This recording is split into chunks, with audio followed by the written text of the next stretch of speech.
ವಿಧಾನಸಭೆಯಲ್ಲಿ ಇಂದು power share ವಿಚಾರ ಚರ್ಚೆಗೆ ಬಂದಾಗ ಸಿಎಂ ಸಿದ್ದರಾಮಯ್ಯ ಹಾಗೂ ಸಿಎಂ ಡಿಕೆ ಶಿವಕುಮಾರ್ ಒಗ್ಗಟ್ಟು ಪ್ರದರ್ಶಿಸಿ ವಿಪಕ್ಷಗಳಿಗೆ ಟಕ್ಕರ್ ಕೊಟ್ಟ ಪ್ರಸಂಗ ನಡೆಯಿತು. ನಾನು ಹಾಗೂ ಸಿಎಂ ಪರಸ್ಪರರ ಕಷ್ಟದಲ್ಲಿ ಜೊತೆಯಾಗಿ ನಿಂತವರು, ಮುಂದೆಯೂ ಕಷ್ಟದಲ್ಲಿ ಪರಸ್ಪರ ಜೊತೆಯಾಗ್ತೇವೆ.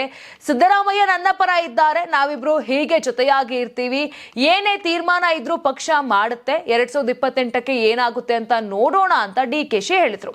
ಡಿಕೆಶಿ ವೈರಾಗ್ಯದ ಮಾತಾಡಿಲ್ಲ, ವಾಸ್ತವಿಕ ಮಾತಾಡಿ ಬಿಜೆಪಿ ಆರೋಪಕ್ಕೆ ಸ್ಪಷ್ಟತೆ ಕೊಟ್ಟಿದ್ದಾರೆ ಅಂತ ಸಿಎಂ ಸಮರ್ಥಿಸಿಕೊಂಡ್ರು. ರಾಜ್ಯಪಾಲರ ಭಾಷಣ ಮೇಲೆ ನಡೆದ ಚರ್ಚೆಗೆ ಉತ್ತರ ಕೊಡುವಾಗ ಸಿಎಂ ಸಿದ್ದರಾಮಯ್ಯನವರು ತಮ್ಮ ಹಾಗೂ ಡಿಕೆಶಿ ಮಧ್ಯೆ ಜಗಳ ಇದೆ ಅಂತ ಅಶೋಕ್ ಆರೋಪ ಬಗ್ಗೆ ಪ್ರಸ್ತಾಪಿಸಿದ್ರು. ನನ್ನ ಡಿಕೆಶಿ ಮಧ್ಯೆ ಜಗಳ ಇದೆ ಅಂತ ಆರೋಪಿಸಿದ್ದಾರೆ. ಇದಕ್ಕೆ ಪ್ರತಿಕ್ರಿಯೆ ನೀಡಿದ ಸಿದ್ದರಾಮಯ್ಯ, ಸಿಎಂಗೂ ಡಿಕೆ ಶಿವಕುಮಾರ್ಗೂ ಜಗಳ ಇದೆ ಅಂತಿರಲ್ಲಪ್ಪ, ನೋಡಪ್ಪ ನೀನು ಹಾಲಂತೆ ನಾನು ಸಕ್ಕರೆಯಂತೆ, ಆದರೆ ಹಾಲ ಅಂತ ಅವರು ಹೇಳ್ತಾರೆ ಅಂತ ಡಿಕೆಶಿ ಕಡೆ ಕೈ ತೋರಿಸಿ ಸಿದ್ದರಾಮಯ್ಯ ವಿಪಕ್ಷಗಳಿಗೆ ತಿರುಗೇಟನ್ನ ಕೊಟ್ರು. ಅದಕ್ಕೆ ಟೈಮ್ ಉತ್ತರ ಕೊಡುತ್ತೆ ಬಿಡಿ ಅಂತ ಡಿಕೆ ಶಿವಕುಮಾರ್ ಪ್ರತಿಕ್ರಿಯೆ ಕೂಡ ವ್ಯಕ್ತಪಡಿಸಿದ್ರು. ಈ ವೇಳೆ ಡಿಕೆಶಿ ಸಮಯ ಅದಕ್ಕೆ ಉತ್ತರ ಕೊಡುತ್ತೆ ಬಿಡಿ ಸರ್ ಅಂದ್ರು. ಆಗ ಅಶೋಕ್ ಮಧ್ಯ ಪ್ರವೇಶಿಸಿ, ಕರೆಕ್ಟ್, ಒಂದು ಮಾತು 100 ಅರ್ಥ, ಇದು ಡಿಕೆಶಿ ಸ್ಟೈಲ್, ಸಮಯ ಉತ್ತರ ಕೊಡುತ್ತೆ ಅಂತ ಹೇಳಿದ್ದಾರಲ್ಲ, ಆ ಸಮಯ ಯಾವಾಗ ಬರುತ್ತೆ ಅಂತ ಹೇಳಲಿ ಅಂತ ಕುಟಕಿದ್ರು. ಈ ವೇಳೆ ಮಧ್ಯಪ್ರವೇಶ ಮಾಡಿದ ಸಂತೋಷ್ ಲಾಡ್ಗೆ, ನೀನು ಯಾರ ಕಡೆ ಯಾರೋ ನನಗೆ ಹೇಳಿದ್ರು, ಡಿಕೆಶಿ ಕಡೆ 56 ಶಾಸಕರು ಇದ್ದಾರಂತೆ, ಆದ್ರೆ ಸಂತೋಷ್ ಲಾಡ್ ಅಂತವರು ಬೆಳಗ್ಗೆ ಅಲ್ಲಿ ರಾತ್ರಿ ಇಲ್ಲಿ ಇರ್ತಾರೆ, ಅದಕ್ಕೆ ಡಿಕೆಶಿಗೆ ಲಾಡ್ ಅಂತವರನ್ನ ನೋಡಿ ಯಾರು ಯಾರ ಕಡೆ ಇದ್ದಾರೆ ಅಂತ ಗೊಂದಲ ಆಗಿದೆಯಂತೆ ಅಂತ ಅಶೋಕ್ ಸಂತೋಷ್ ಲಾಡ್ ಕಾಲೆಳೆದ್ರು.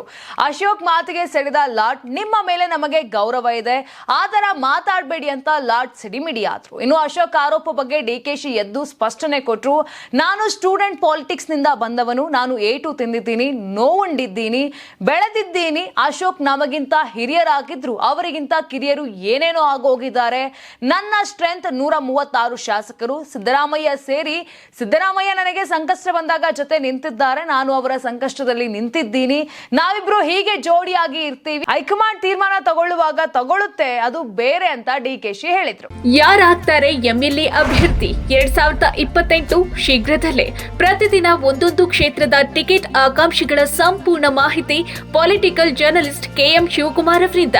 ಕರ್ನಾಟಕದ ನಂಬರ್ 1 ಡಿಜಿಟಲ್ ಮೀಡಿಯಾ ನಿಮ್ಮ ನೆಚ್ಚಿನ ಕರ್ನಾಟಕ ಟಿವಿಯಲ್ಲಿ ಮಾತ್ರ.